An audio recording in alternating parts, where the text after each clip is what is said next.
A paz do Senhor, falando EBD, e as lições Conectar Mais Jovens, da editora Betel. Vamos nos lembrar do tema do trimestre, o Sermão da Montanha, as bem-aventuranças do reino. Hoje nós estaremos tratando da lição de número 2, e traz o tema Bem-aventurados em Cristo. Tá bem? Isso quer dizer que a nossa felicidade ela está em Cristo. Bem-aventurados em Cristo. O versículo do dia se encontra no Salmo de número 146, o verso de número 5, que diz desta maneira: Bem-aventurado aquele que tem o Deus de Jacó por seu auxílio e cuja esperança está posta no Senhor seu Deus. Como eu disse, Salmo de número 146, verso 5. A verdade aplicada nos ensina que a verdadeira felicidade ou bem-aventurança não depende de recompensas terrenas, mas de vivermos segundo os princípios do reino de Deus. Os objetivos da lição: o primeiro é reconhecer que a felicidade do cristão não está em princípios humanos. Na aula dos adultos, nós falamos alguma coisa, ou bastante coisa, sobre princípios, padrões e valores cristãos bíblicos. Se quiser dar uma olhada. Então, reconhecer que a felicidade do cristão não está em princípios humanos. 2, identificar a natureza das bem-aventuranças segundo o ensino de Jesus. E 3, ressaltar os aspectos que definem a felicidade à luz do reino de Deus, independente do conceito de felicidade propagado pelo mundo. Tá bem? Então, vamos fazer esta comparação, ou esta aplicação. O momento de oração pede que oremos para que possamos ser bem-aventurados todos os dias da nossa vida. Ora, para sermos bem-aventurados todos os dias da nossa vida, nós precisamos praticarmos, vivermos os princípios, os padrões e os valores bíblicos ou cristãos. Tá bem? Já fizemos a lição, a introdução da lição, a leitura, e nós vamos falar sobre aspectos, né? Aspectos que definem a felicidade. O que são aspectos? São pontos de vista pelos quais algo pode ser visto, compreendido ou considerado. Tá bem? No nosso caso, o ponto de vista vai vir da Bíblia, a cosmovisão cristã. Cosmovisão a partir ou através da Bíblia, a visão de mundo, mais especificamente o conceito de felicidade, pelos quais algo pode ser visto, compreendido e considerado. Compreensão pode ser entender, como se entende, tá? E considerado, você vai ponderar, você vai pensar, você vai considerar essas questões e vai chegar, Deus queira, no padrão bíblico exigido para os discípulos, para os cristãos, para os seguidores de Cristo. Tá bem? Então vamos extraímos da verdade prática a primeira parte, extraímos do terceiro objetivo da lição, e aqui a introdução da lição propriamente dita. Então vamos lá.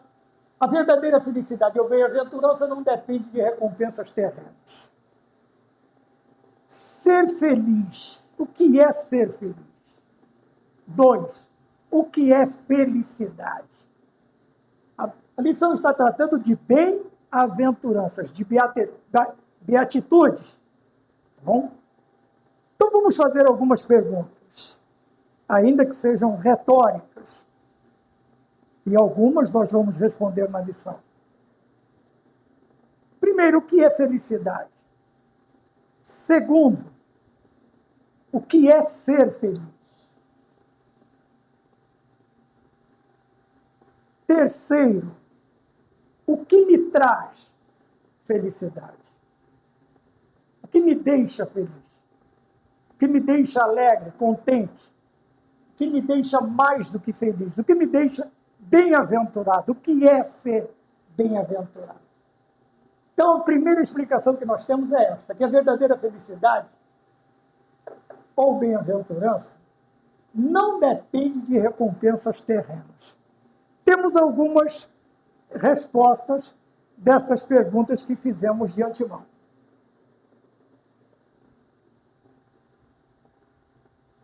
A alegria do mundo, ou a felicidade do mundo, não dá para destacar a caneta preta, né? Então vamos destacar com a vermelha. Primeiro, a felicidade mundana, ela depende do terreno, do terrenal, de tudo aquilo que a terra, a vida terrena fornece. Que em algumas áreas elas podem ser chamadas de vaidade.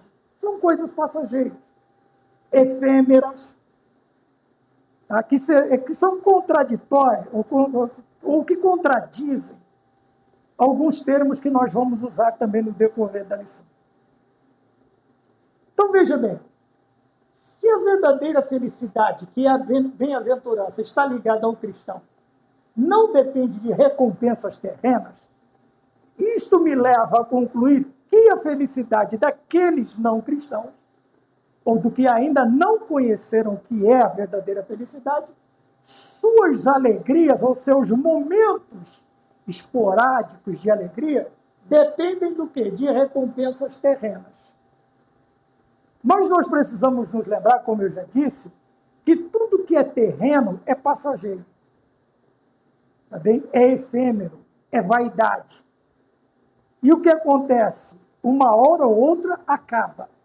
Com isto, este sentimento falso, que é a felicidade extraída de bens materiais, de coisas terrenas, então é uma falsa felicidade, o que acontece? Ela vai acabar. Ela vai se extinguir. O homem sem Cristo, de um lampejo de felicidade, ele vai voltar ao quê? A sua vida triste. A sua vida, lógico, que é contrário de alegre, é triste. Né? Lembramos disso da escola. Tá? De muitas bênçãos, é ter nenhuma bênção. Então, a vida volta ao seu estágio inicial. Quer dizer, com todas as suas doenças, sejam elas psíquicas, físicas, tá? Eu não estou falando que a pessoa vai ficar doente, não é isso. Eu estou trazendo a ideia de que o homem que vive no contexto da falsa felicidade, ele está sujeito aos reveses desta situação. E nós vemos nos dias atuais que o homem, ao voltar, ou ele, como se diz, ele não é traumatizar, as suas expectativas serem frustradas, qual é a tendência de ele adquirir, principalmente no psíquico, os problemas de uma vida que ele não esperava ter. Veja que uma coisa são as expectativas e as outras são as realidades. Então nós precisamos tomar cuidado. E lembrar que a verdadeira felicidade ou bem-aventurança não depende de recompensas terrenas. Veja, eu falei das recompensas terrenas. Então, logo, a nossa parte são recompensas ou vivemos os aspectos, tá?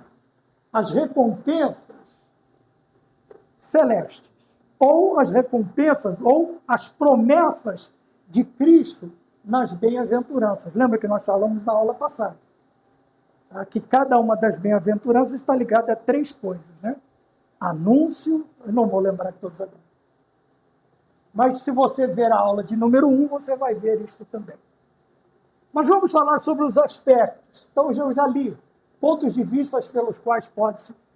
Então, os aspectos que definem a felicidade. Estes aspectos, veja, esse ponto de vista pelos quais algo pode ser visto, compreendido ou considerado,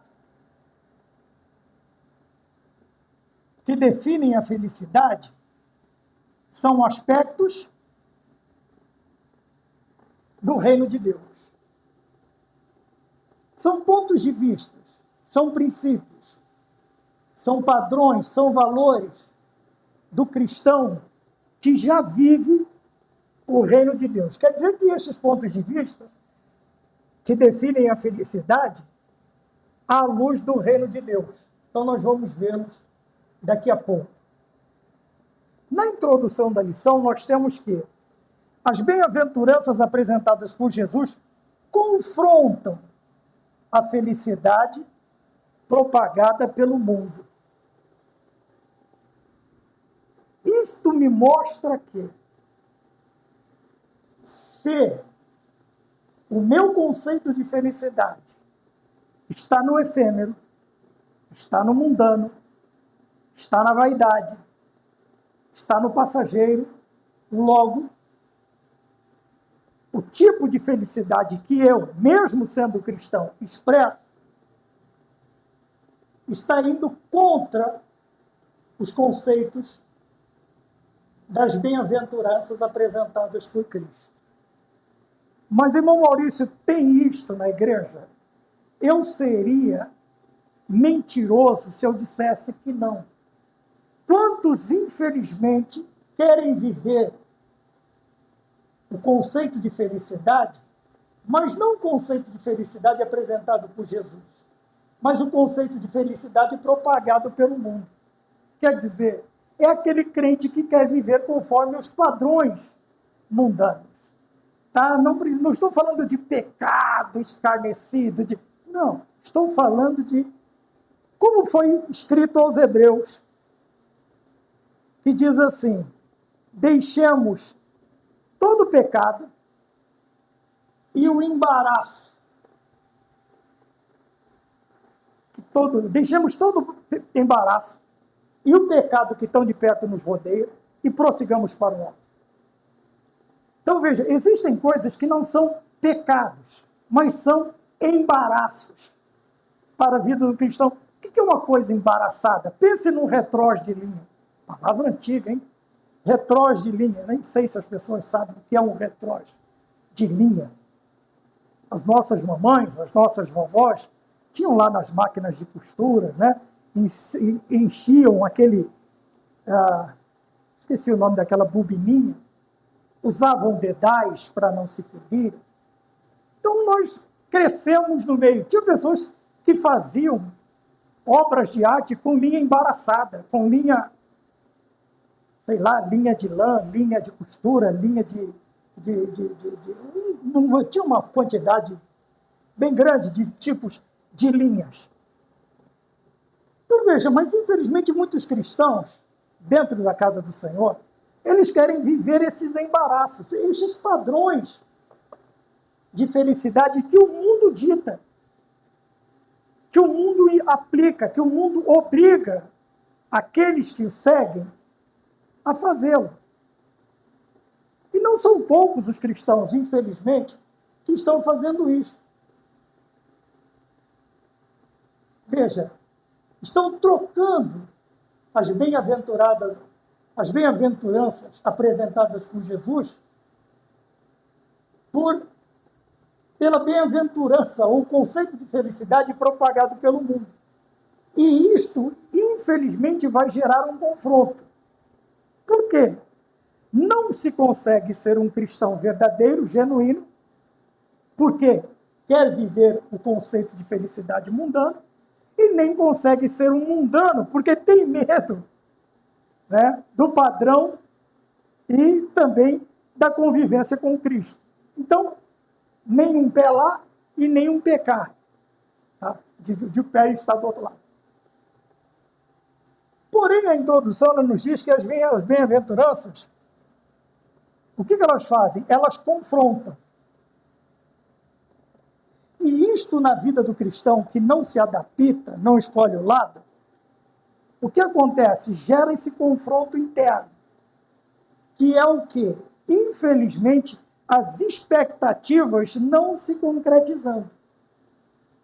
Porque se eu estou dentro, se eu estou na presença de Deus, a minha vida, eu não vou chamar de mundana de novo, não, a minha vida, o meu conceito efêmero de felicidade, vai entrar em confronto com as bem-aventuranças, que é o conceito correto de felicidade, apresentada por Cristo. Logo, eu nunca terei uma vida feliz.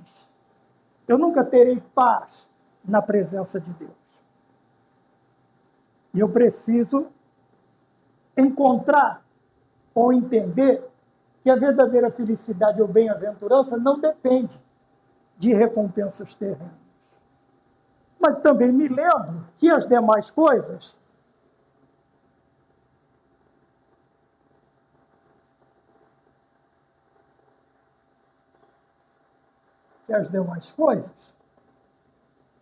elas me serão acrescentadas a partir do momento em que eu fizer o quê?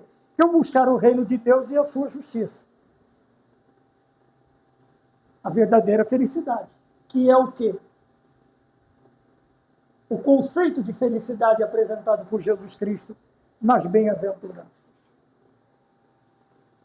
Então vejam bem, se eu viver o padrão, os princípios e os valores bíblicos, as demais coisas me serão acrescentadas. É uma consequência. Eu não vivo atrás delas. Elas me seguem. Elas me acompanham. E elas vão me alcançar. Recalcada, sacudida e transbordante na minha vida. Tá bem? Então, a verdadeira felicidade ou bem-aventurança não depende de recompensas terrenas. Mas se lembre que tudo que é terreno, que eu preciso, também me será acrescentado. A partir do momento em que os aspectos que definem a felicidade à luz do reino de Deus, estiverem na minha vida. Tanto agora quanto no porvir, como nós vimos na aula passada. Na introdução, então, eu falei sobre isso. Tá bem? O que é que eu vou seguir? O que é apresentado por Jesus ou o que é propagado pelo mundo? Ora, a escolha é nossa. Ponto de número 1. As bem-aventuranças são transformadoras. Por que elas são transformadoras? Porque elas redefinem o conceito, quer dizer, a ideia de felicidade. Toda essa redefinição desse conceito de felicidade, o conceito de felicidade, ele é redefinido por quê? À luz do reino de Deus. Tá bom? Veja que o Senhor Jesus Cristo sempre nos disse, através das Escrituras, que nós devemos apresentar, conquanto nova criatura, nós devemos apresentar o quê? Os padrões do reino de Deus. Logo, os nossos padrões, valores e princípios já não são mais os que regem este mundo, mas os que regem o reino, os filhos de Deus, que regem os discípulos de Cristo, que regem, que ditam, que norteiam os nossos caminhos, os nossos pensamentos.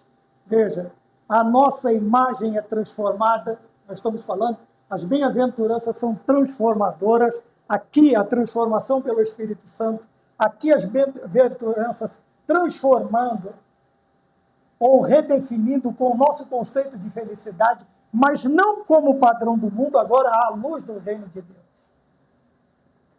Então, por que elas são transformadoras? Porque elas redefinem. Eu quero me lembrar da palavra que é usada para os celulares, quando volta ele ao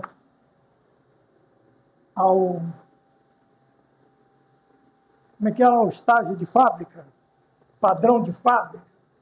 Eu esqueci como é que é a palavra quando você comete aquela ação e ele volta ao padrão inicial. Veja, eu não vou lembrar, então vamos redefinir. Os jovens sabem o que é isso, né? Então você clica lá, você encheu de coisa, mudou, pôs isso, pôs aquilo, papel de papel. Quando você clica ali, ele vai voltar o aparelho ao padrão de fábrica. Então, tudo que você fez, perdeu. Então, as bem-aventuranças são transformadoras porque elas redefinem, quer dizer, elas dão uma definição diferente ou melhorada da ideia de felicidade. Lembra as perguntas? Nem eu lembro as perguntas que eu fiz no início. Mas lembra das perguntas? O que é felicidade? O que é ser feliz? O que traz felicidade? Tá? Mais ou menos resumindo o que eu falei no princípio. Veja que, obviamente, que no padrão original, quando o homem foi criado, qual era a definição de felicidade de Adão e Eva? Era encontrar com Deus, com o Criador, na viração do dia. Era ser mantido, sustentado, cuidado, amado, protegido, visitado por Ele todos os dias. Esse era o conceito de felicidade. Então é o padrão original de fato. Mas vindo o pecado e entrando na nossa vida, toda esta definição original do Éden, ela foi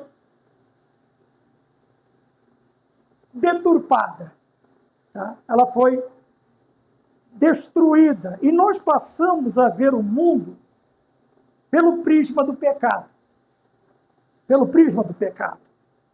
Então, o que é que nos traz felicidade? Eu não chamo, algumas coisas que ele chama de felicidade, nós chamamos de estupor. Né? Principalmente o que é relacionado ao ilícito. Aquilo que mexe com o consciente, tira o homem da sua realidade. As drogas. Para alguns, felicidade é beber, fumar, jogar, trair e outras coisas. E isto veio com o pecado. O pecado trouxe este conceito. Logicamente, o diabo, o mundo e a carne, eles definiram o conceito após o pecado. E nós passamos a acreditar que felicidade era viver dependendo de recompensas terrenas. Como se fôssemos animaizinhos adestrados.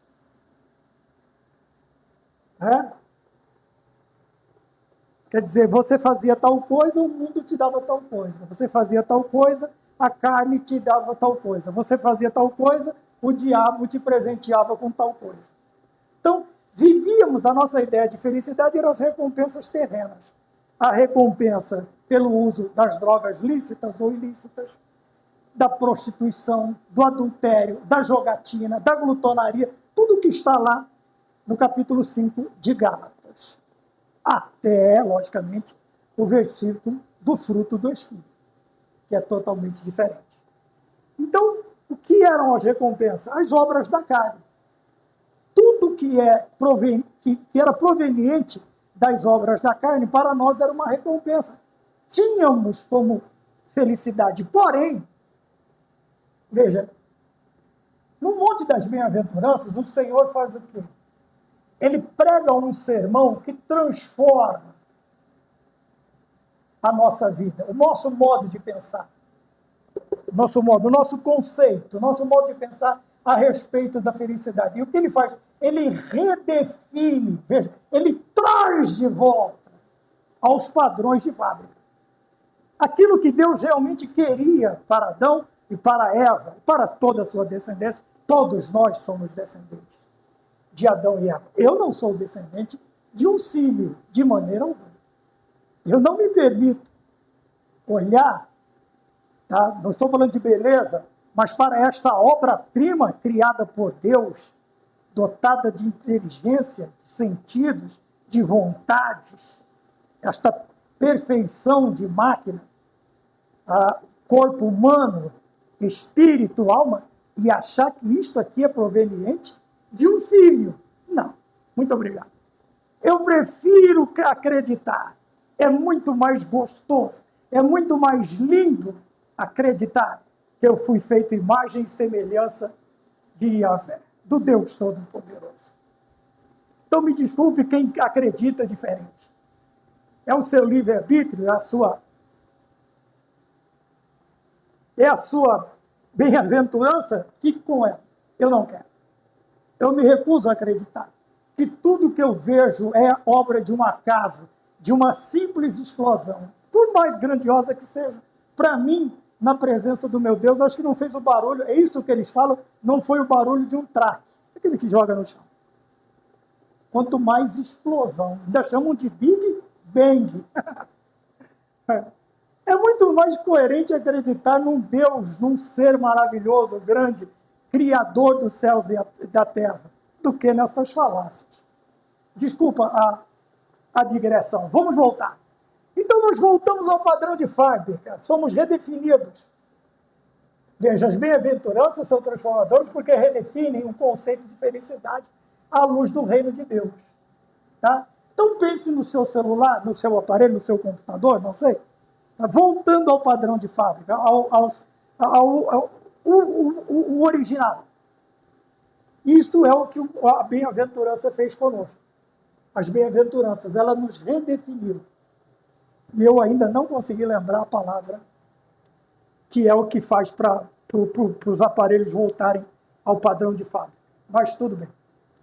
Qualquer hora, qualquer dia deste é um meu. Então, veja, nós somos redefinidos.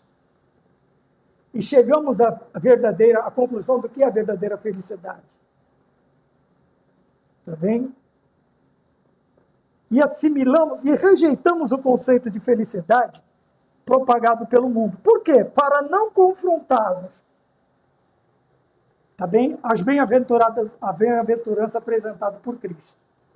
Ponto de número 1. A recompensa por nos alegrar em Cristo. Veja, lembra, desde há muito tempo eu venho falando que uma das palavras que eu mais gostei de aprender foi esta, contentamento. E foi numa das nossas aulas de escola bíblica dominical. Não me lembro de qual.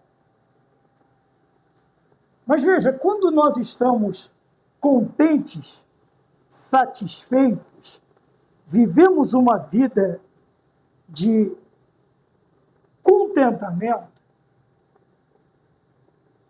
nos permite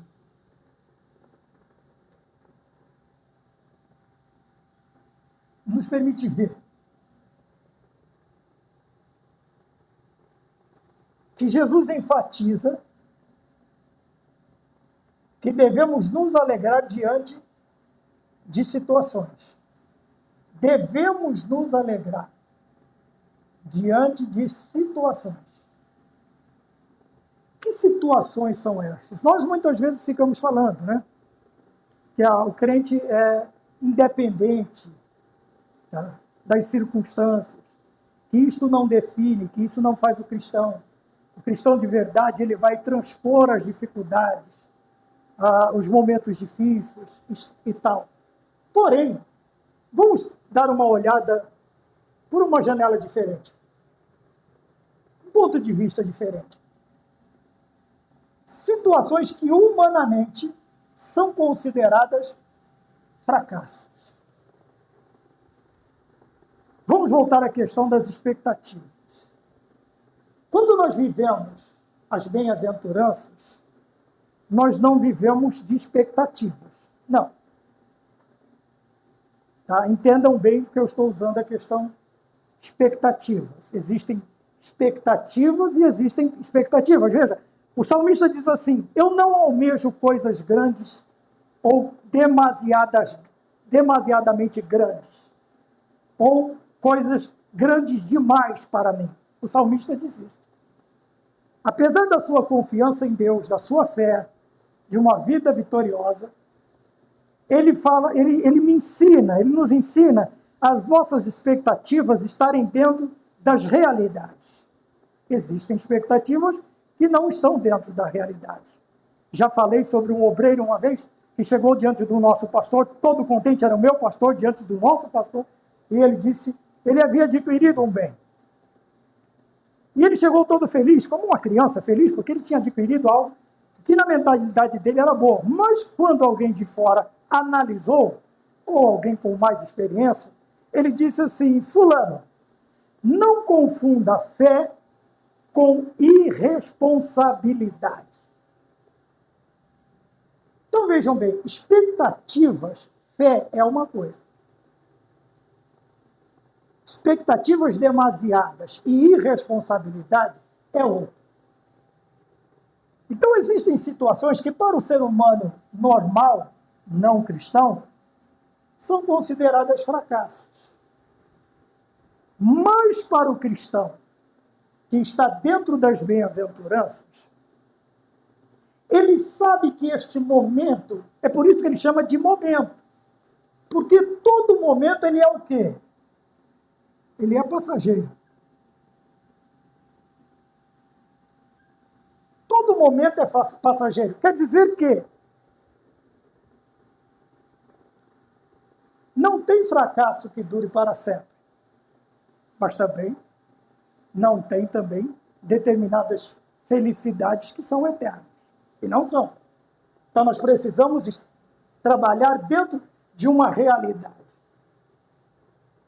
Então Jesus enfatiza que nós devemos nos alegrar diante de situações que são consideradas fracassos. Por quê? O que pode ser fracasso para um, pouca coisa para um, é muito e vitória para outro. E aos olhos de Deus, também. Muitas vezes nós consideramos fracassos determinadas coisas que nós fazemos.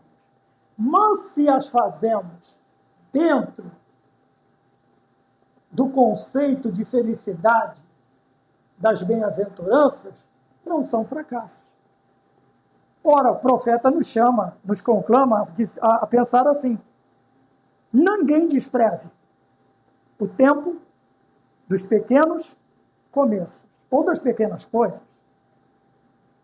Para muitos pequenos começos, pequenas coisas, eu estava trabalhando num determinado seminário, na instauração deste seminário, e a conclusão que a pessoa, como que eu chamo? Não é o diretor, vamos chamar de diretor agora, ele chamou de um começo medíocre. Um começo medíocre. E eu comecei a comparar. Aí eu pedi para ele definir melhor o conceito de mediocridade para ele. E aí ele explicou, ele disse, não, é que foi um pequeno começo.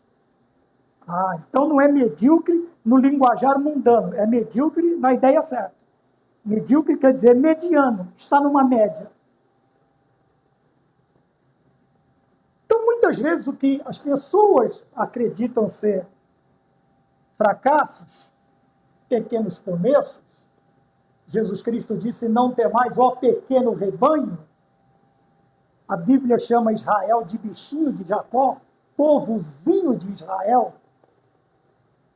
Mas que, na realidade, destes pequenos começos, podem se transformar em coisas grandiosas. Grandiosas a partir do momento em que nós definimos o nosso conceito de verdade e felicidade através dos padrões do Sermão da Montanha, das bem-aventuranças. E graças a Deus foi o que aconteceu realmente. Daquele medíocre começo, constituiu-se uma sala, uma extensão deste seminário muito boa, muito boa. Isto porque Deus trabalhou e nós só auxiliamos. Ponto de número 2. Um caminho de bênçãos. Veja, aqui é definido as recompensas por nos alegrar. E aqui nós teremos o caminho para alcançar, os métodos. Então, as bem-aventuranças constituem um conjunto de bênçãos, preparada para todos, tá? Esse todos aqui está limitado. Por quê? É limitado a todos que buscam viver de acordo com o princípio do reino. Tá bem? Então, vamos lá. Qual é o método? Qual é a fórmula? Qual é o caminho das bênçãos? É entender este conjunto e colocá-los em prática. Ora, quem deve colocar em prática? Todos. Mas, como eu disse, esse todo está limitado. Quem são esses todos? Os que buscam viver, veja, um padrão de vida diferente. Aqui não é só o respirar e expirar, dormir e acordar, alimentar. Não, aqui ele está falando de um padrão de vida. viver um padrão de vida de acordo, quer dizer, o meu viver deve estar de acordo com os princípios do reino. Nós podemos citar amor, obediência.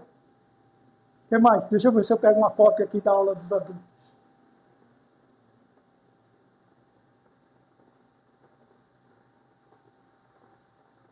Perdoar, oferecer ajuda, ouvir com empatia, compartilhar generosamente. Tudo isso faz parte desse conjunto de bênçãos. Tá? Ou, melhor dizendo, destes princípios do reino. Se o meu modo de vida for coerente aos princípios do reino de Deus, este conjunto de bênçãos está preparado para quem? Para todos os que agirem, eu dizer, está preparado para mim, para todos que agirem desta maneira. Para todos os que agirem desta maneira. Mas eu preciso entender, compreender, eu preciso considerar o que é o reino de Deus. Ou quais são os princípios do reino de Deus. Ponto de número 2. A mensagem do mestre. Então vamos lá. O Sermão do Monte, ou o Sermão da Montanha, desafia os valores mundanos, como nós já falamos, e nos convida a viver com esperança, nos convida a viver, quer dizer, a ter um padrão de vida com esperança e confiança em Deus. Veja que o padrão de vida, ele é diferente do padrão de vida ou de felicidade propagado pelo mundo. Podemos usar exemplos? Sim, aqui, ó, Daniel. Daniel, ele pega todos os... Não é porque ele está na Babilônia, não é porque agora ele é um jovem escravo, que ele vai mudar os seus princípios, que ele vai mudar os seus padrões, que ele vai mudar os seus valores, como um povo de Abraão, como descendente de Abraão, obviamente como um servo do Senhor, de Yahvé, o Senhor.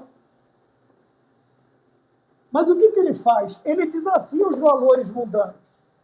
Enquanto todos viram uma oportunidade de se esbaldarem em comidas que nunca tinham comido, talvez, em suas vidas, porque não era padrão hebreu, era um padrão babilônico, caldeu, o padrão de comida, talvez eles vissem uma oportunidade de se proverem de algo que nunca tinham sido providos.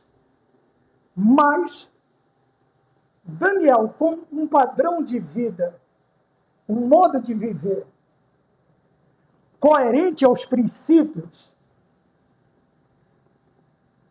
da verdadeira felicidade, o que ele faz? Ele simplesmente desafia estes valores. Ele diz, eu quero água e legumes. O homem falou endoidou.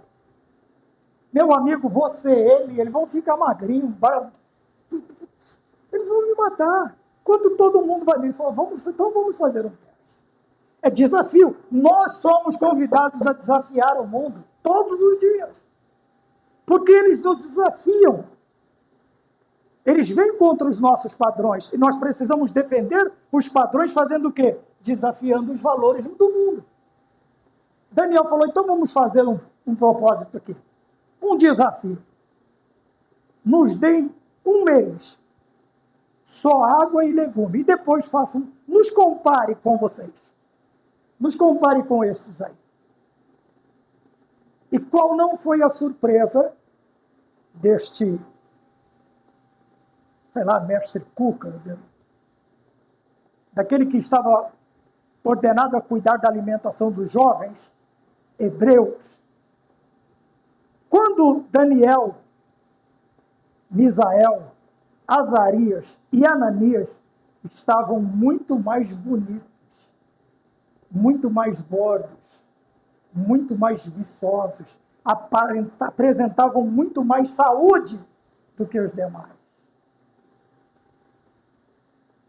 Por isso, jovem, tudo que eu disse aqui, beleza, aparência, a saúde, segundo os padrões do mundo, não são nada perto daquilo que Deus pode fazer na nossa vida.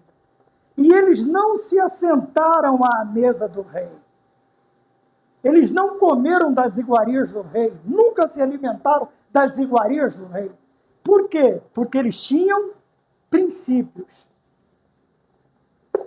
Eles sabiam que a verdadeira felicidade era fazer o quê?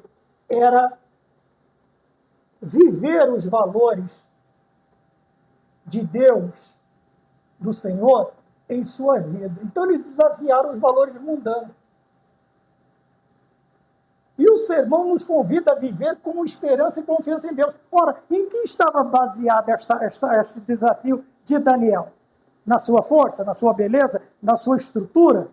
Ele conhecia o seu sistema, sei lá, digestivo, que podia transformar todos aqueles alimentos fracos aparentemente, em grandes substâncias para o seu... Não. Ele fez o quê? Ele manteve a sua esperança e confiança em Deus.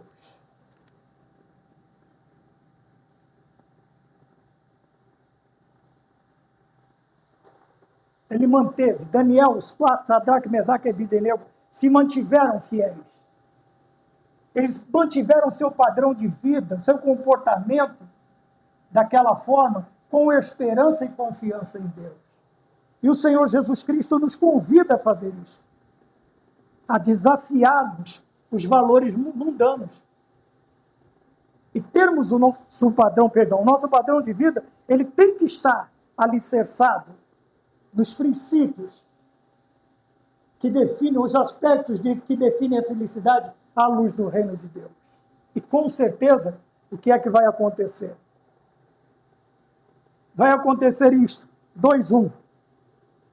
As beatitudes apontam para o reino de Deus.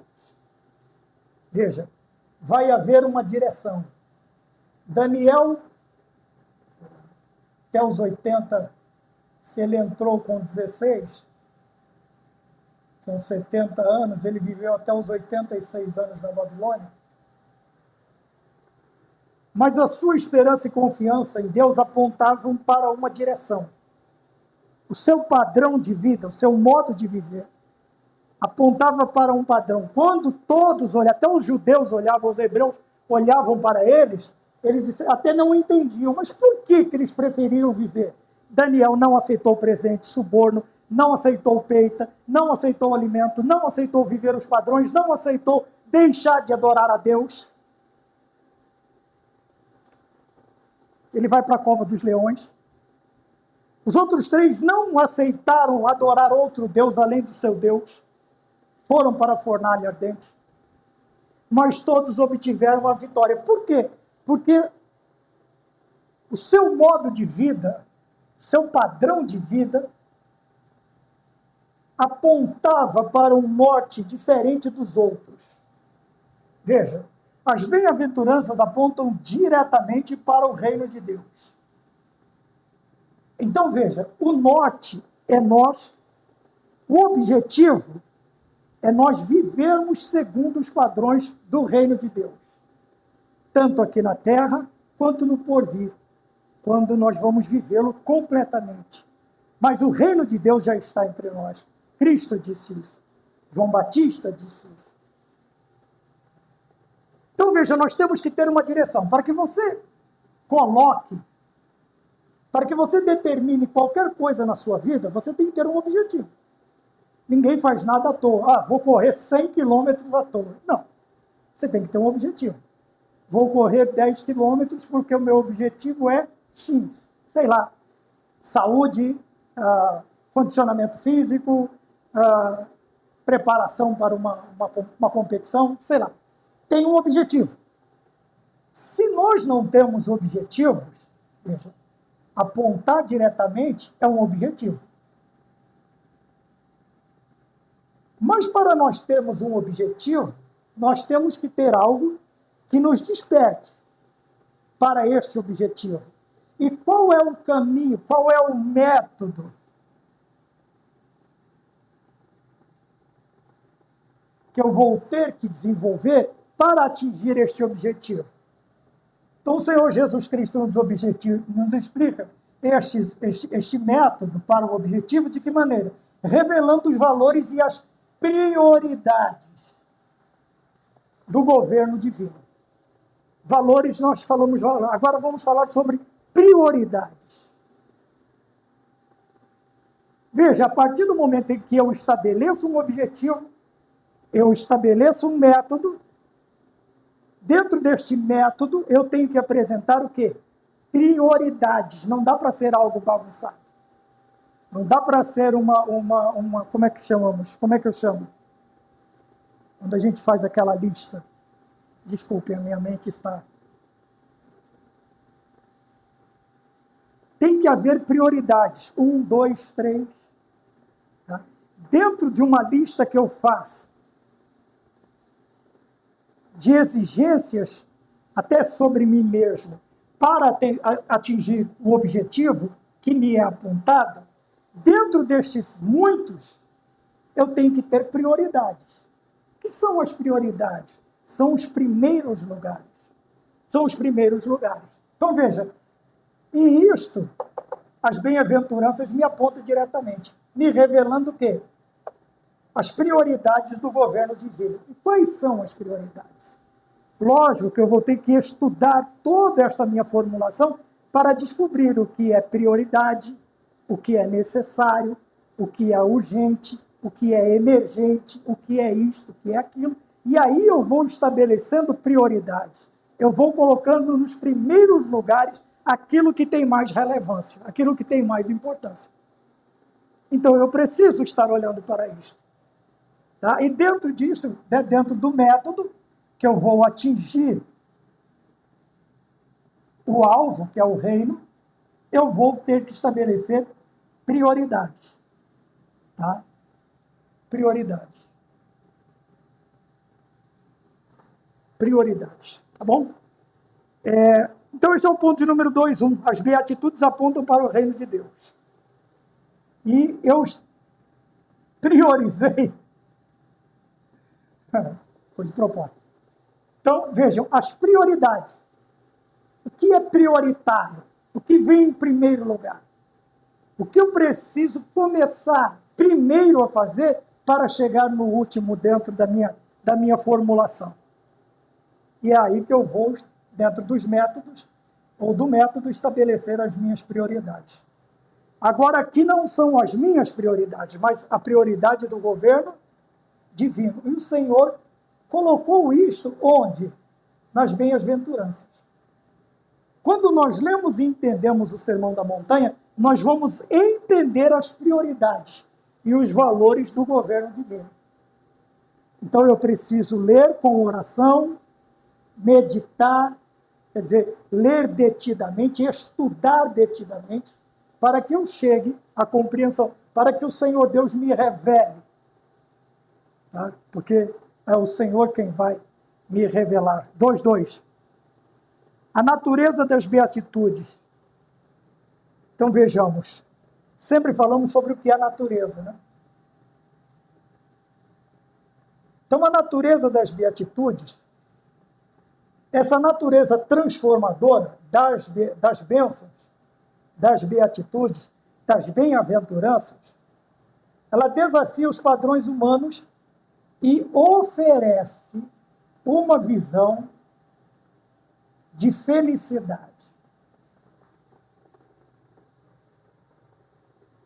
Então, quando nós conhecemos a fundo a essência transformadora das beatitudes, como eu disse, quando nós entendemos o Sermão do Monte ou da montanha, ela vai desafiar os padrões humanos. Sempre vai acontecer isso nos ensinamentos de Cristo. Por quê? Por quê? Por quê? Espera aí que eu perdi alguma coisa e me assustou. Porque nós sempre vamos entender errado. Nós sempre vamos tentar chegar à conclusão segundo a nossa vontade, segundo o nosso querer. É por isso que somos desafiados pela natureza transformadora das beatitudes. Por quê?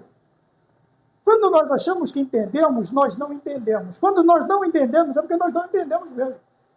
Quando achamos que entendemos, não entendemos. E quando entendemos, revelado por Deus, não é nada daquilo que nós pensava que seria. Que a gente pensava que seria. Então, o Senhor vai... A natureza, o cerne dos ensinos do Sermão da Montanha, ele nos desafia. Em que sentido? Em dois sentidos. O primeiro, porque quando entendemos, não é nada daquilo que entendemos. É sempre todo o contrário. Quando nós olhamos os judeus definindo doutrinas bíblicas do Antigo Testamento, elas estão sempre equivocadas, sempre pela metade. Veja, um Cristo, um Messias que nasceria e que destruiria Roma, devolveria a glória de Israel e seria o governador. Israel voltaria totalmente equivocado. Jesus vem montado num jumento, arrastando as pracatas no chão, porque é jumentinho. Tá? Daqui a pouco ele é preso, ele é crucificado, e eles não entendem a ressurreição. Então a expectativa deles é totalmente frustrada. Então, primeiro, nos desafia os nossos padrões humanos de visão, de pontos de vista, de entendimento. E nos desafia também, nos oferecendo uma felicidade, uma visão de felicidade, um entendimento de felicidade, ancorada nas promessas e na presença de Deus. Todo mundo sabe o que é ancorado, né? O barco não tem freio. Você pode desligar o motor, mas se estiver na correnteza, o barco, a lancha, o navio, se estiver na correnteza, vai levar embora. Então é preciso ancorar.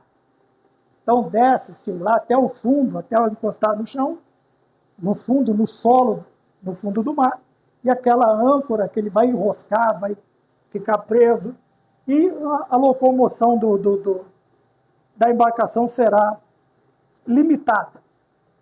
Então veja, uma visão de felicidade ancorada nas promessas e na presença de Deus. É uma visão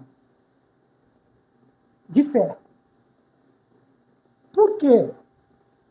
Tudo aquilo dos padrões humanos vão ser deixados para trás. Geralmente o padrão humano ele é visível, ele é tangível, ele é mutável, ele é uma infinidade de coisas equivocadas. Mas os padrões divinos, do governo divino, nos chama a uma visão de felicidade ancorada, presa nas promessas e na presença de Deus. E isto fala de fé. É um padrão de vida totalmente diferente daquele que nós estávamos acostumados a viver. Mas ele nos chama para isso. Porque ele não diz bem-aventurados que dão risada. Ele diz bem-aventurados que choram. Ora, basear a felicidade em risada é um padrão humano, não é um padrão divino. Bem-aventurados que têm fome e sede de justiça. Geralmente, o padrão de felicidade é aquele que se esbalda na injustiça. Porém, ele nos chama, você está vendo tudo isso aqui? Então, é fácil? Não. Mas eu te convido a pôr a sua fé nas minhas promessas e na minha presença na tua vida. E isso é difícil. É difícil porque nós vamos ter que abrir mão de tudo aquilo que nós entendíamos, conhecíamos, fazíamos, para viver uma fé na pessoa bendita de nosso Senhor Jesus Cristo, nas promessas do Deus Pai e na presença do Deus Espírito Santo em nós, onde o Filho e o Pai habitam em nós em espírito. E este é um padrão diferente de felicidade e que vai provocar e incomodar os que estão onde? Os que vivem na esfera humana, os padrões humanos. E isto vai confundi-los, mas vai nos ensinar a viver de uma maneira diferente. 3, didática de Jesus no Sermão da Montanha. O que é didática? Didática é uma forma. Veja, a lousa é uma didática. Se eu usar o telão, é uma didática. Se eu usar o flanelógrafo, é uma didática. Se eu usar aquele cavalete que tem um monte de papel, que eu esqueci o nome agora, É um tipo de didática, é uma forma. Tem didática falando, tem didática desenhando, tem didática escrevendo. Didática é a forma como você apresenta a sua aula, como você expõe a sua apresentação. É a forma que você usa para explicar aquilo que você deseja. Então você tem que ter uma didática. A didática de Jesus, o Sermão da Montanha, é marcado por autoridade, simplicidade e profundidade. Então vejam bem, primeira coisa, a forma de Jesus ensinar, a sua didática. Por que todos se admiravam da sua doutrina? Primeiro, por causa da autoridade. Jesus sabia do que ele estava falando. Não mostro ideia. Vocês falam do que vocês ouviram. Nós falamos do que vimos e cremos. O salmista disse: "Cri e por isto falei". Então, a primeira coisa, Jesus Cristo ele ensina, a didática de Jesus é baseado primeiro na autoridade do verdadeiro mestre, do verdadeiro rabi. É aquele mestre que ensinava tendo autoridade, quer dizer, ele ensinava com conhecimento, dava a ele autoridade, não era como os escribas e fariseus. 2, simplicidade. Um doutor não precisa mostrar que ele é um doutor falando difícil, complicando, sabe? Conturbando o ensino, a pregação. Jesus Cristo poderia ter usado a linguagem dos céus, mas não. Ele preferiu falar a nossa língua. Então, quer dizer, simplicidade. Como Jesus ensinava, era fácil de entender. Eu já vi muitas pessoas falando de obreiros assim. É tão bom quando você vem pregar aqui. Porque você fala, e a gente entende. Mas tem pessoa que vem aqui e fala, e a gente não entende nada.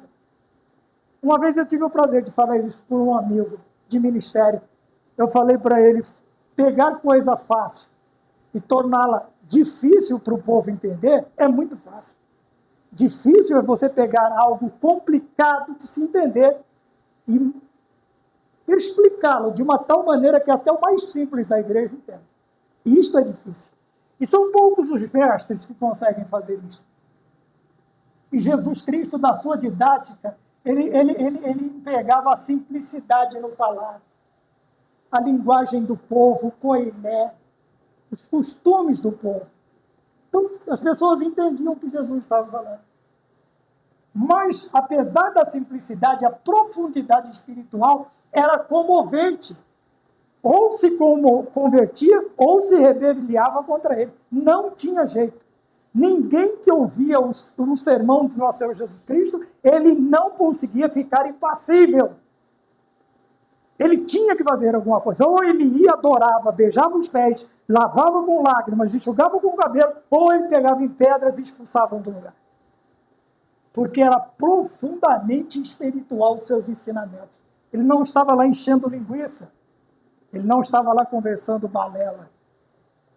3.1. Jesus nos desafia a repensar nossas prioridades por meio de seus ensinos práticos. 3.1. A transformação do caráter. Né?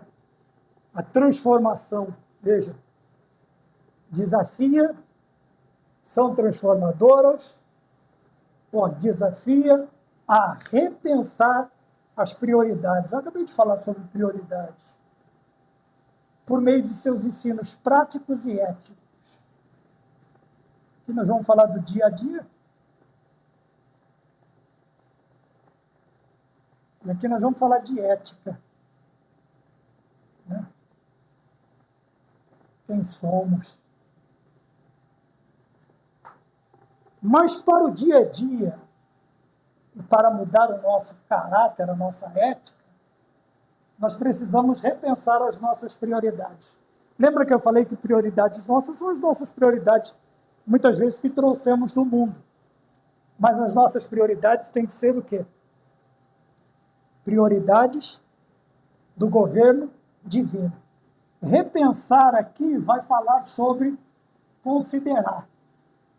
Será que está certo? Está correto com o padrão bíblico? Tem alguma coisa a ver? Tá? Nós já estamos encerrando 3.2, transformação de caráter. Os ensinamentos de Jesus são intencionais. Sabe aquele pregador que chega lá, não, aqui não tem. Além de ser uma brincadeira de mau gosto, porque se você está no púlpito da igreja, você está mentindo. Porque se Deus te deu uma mensagem para pregar ali, porque alguém precisa ouvir isso. Então as mensagens do Senhor não eram ataques, mas eram intencionais. Ele tinha a intenção de que acontecesse alguma coisa na vida dos seus ouvintes. E de aplicação prática. Quer dizer, você aprendia para praticar meia hora depois, 15 minutos depois. Por quê? Oferecem princípios atemporais, não estão limitados ao tempo. O que o Senhor Jesus Cristo ensinou lá na montanha, o sermão, não ficou preso naquele tempo. O que Moisés ensinou no outro monte não ficou tempo, mas os princípios, as práticas, os ensinos de Deus, o que eles são? Atemporais. Não estão presos no tempo. Foi para aquele tempo, foi para o tempo de Cristo, é para os nossos tempos e para o tempo dos últimos cristãos na face da terra. Atemporais para a vida cristã. Quer dizer, foi para aquele tempo, foi para o tempo de Cristo e é para os nossos tempos. Vivermos o quê? Os bem-aventurados em Cristo. Vivermos bem-aventurados em Cristo. E como é que nós vivemos bem-aventurados em Cristo? Sabendo que a verdadeira felicidade ou bem-aventurança, ela considera os aspectos que definem a felicidade à luz do reino de Deus e que confrontam o conceito de felicidade propagado pelo mundo. Então, ser bem-aventurado é viver as beatitudes do sermão do monte. Amém? Que Deus nos abençoe e fiquemos todos com a paz do Senhor. Desculpe-nos o tempo. E até a próxima aula, se o Senhor Jesus nos permitir. Amém.